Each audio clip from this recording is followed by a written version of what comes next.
আসসালামু আলাইকুম রহমতুল্লাহি ওবরাকাতু। অনার্স প্রথম বর্ষের প্রিয় শিক্ষার্থীবৃন্দ, তোমাদের সকলকেই লিডবার্স আনলকড ইউটিউব চ্যানেলের পক্ষ থেকে জানাচ্ছি আন্তরিক মোবারকবাদ এবং স্বাগতম।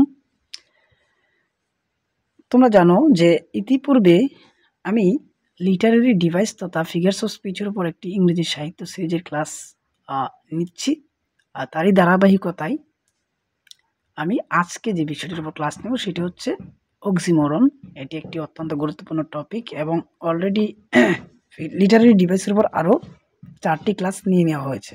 তোমরা যদি ক্লাসগুলো দেখে না থাকো তাহলে তোমরা ধারাবাহিকভাবে ক্লাসগুলো দেখে নেবে।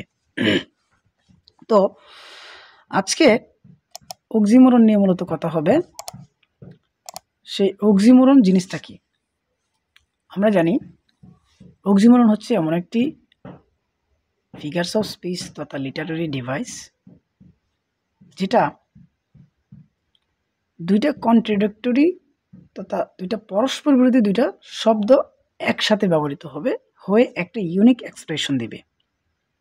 জাস্ট একটা মাত্র এক্সপ্রেশন দিবে এবং এটা কি করবে, এটার উদ্দেশ্যটা কি? উদ্দেশ্যটা হচ্ছে এটা অনেকটা কি, কোনো একটা বিষয়কে অনেক বেশি জোর দিয়ে বলা হবে, অথবা এটাকে ব্যঙ্গ করে বলা হবে, অথবা এটার মধ্যে একটা প্যারাডক্সিক্যাল ইফেক্ট থাকবে, পরস্পর বিরোধী একটা প্রভাব থাকবে।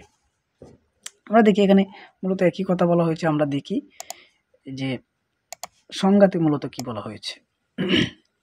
এখানে দেখো যে an oxymoron is a figure of speech that combines two contradictory or opposite words to create a unique expressions.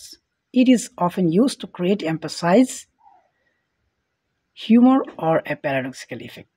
যে কথাটি একটু আগে বললাম যে এমন একটা ফিগার্স অফ স্পিচ তথা লিটারারি ডিভাইস যেটা কম্বাইন করা থাকে, একসাথে থাকে two contradictory or opposite words, দুইটা পরস্পর বিরোধী সম্পূর্ণ বিপরীতার্থক শব্দ পাশাপাশি বসে শুধুমাত্র একটা এক্সপ্রেশন উল্লেখ করবে বা একটা মাত্র বিষয়কে তারা রিপ্রেজেন্ট করবে, এই দুইটা শব্দ। তাহলে আমরা একটু এক্সাম্পল দেখে নেই। এক্সাম্পলগুলোর মধ্যে প্রথমে আছে হচ্ছে কি বিটার সুইট। কি আছে?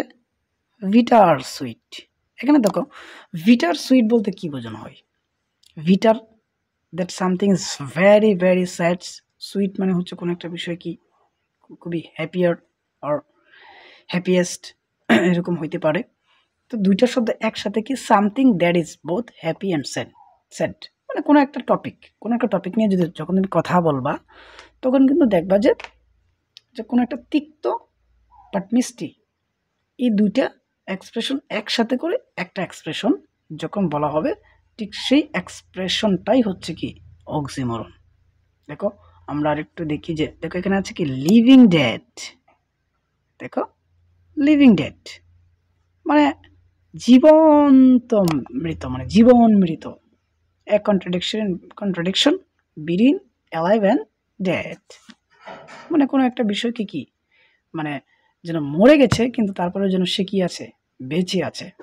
জাস্ট একটা মানুষকে এখানে থাকতে পারে যে কোনো একটা ব্যক্তি খুবই বিখ্যাত একজন ব্যক্তি, বাট সে কিন্তু মরে গেছে, সে মরে গিয়েও কি আছে আমাদের মাঝে বেঁচে আছে। দিস কাইন্ড অফ এক্সপ্রেশনটাই হচ্ছে কি অক্সিমোরন। এরপরে আছে কি অ্যাক্ট ন্যাচারালি। দেখো অ্যাক্ট ন্যাচারালি, সে যেন খুবই স্বাভাবিকভাবে কি করছে, অ্যাক্টিং করেছে। দেখো এখানে অ্যাক্ট ন্যাচারালি, অ্যাক্ট কিন্তু আলটিমেটলি কি, যেখানে দেখো একটু লক্ষ্য করো যে এই যে এখানে বলা আছে যে অ্যাক্টিং কিন্তু কি ইউজুয়ালি ইন্টেনশনাল।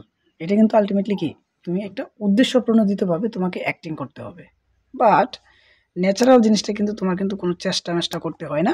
এটা কি হয়, এটা সরাসরি তোমার মন থেকে অটোমেটিক্যালি চলে আসে স্বয়ংক্রিয়ভাবে, ন্যাচারালি।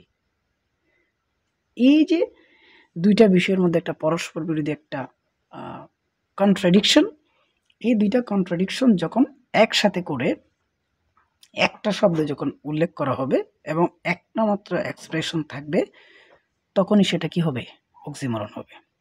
একটু ডিফিকাল্ট, আশা করছি আমার আলোচনায় তোমরা বিষয়টি বুঝতে পেরেছো। তো এই ছিল আজকের অক্সিমোরনের উপর আলোচনা। যদি তোমাদের কাছে ভিডিওটি ভালো লেগে থাকে তাহলে অবশ্যই ভিডিওটিতে একটি লাইক কমেন্ট করবে এবং আমার চ্যানেলটিকে সাবস্ক্রাইব করবে।